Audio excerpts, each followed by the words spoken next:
নমস্কার। আরজিকরের ঘটনার প্রতিবাদ জানিয়ে ইতিমধ্যে তৃণমূলের রাজ্যসভার সাংসদ জহর সরকার পদত্যাগ করেছেন।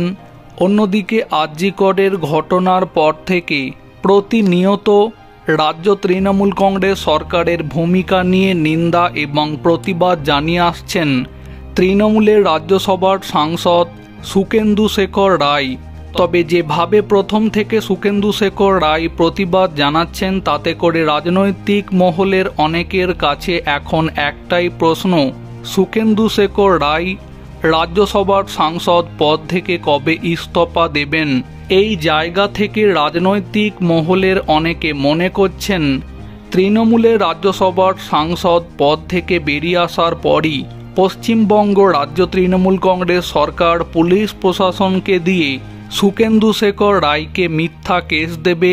তাই সেই জায়গা থেকে হয়তো এখন এই মুহূর্তে তৃণমূল দল থেকে বেরিয়ে আসতে পারছেন না সুখেন্দু শেখর রায়।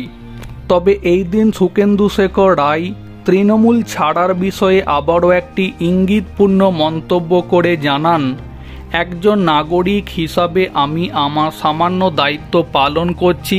সকলেই সেঞ্চুরি করে না, কিন্তু মাঠে নামতে হবে।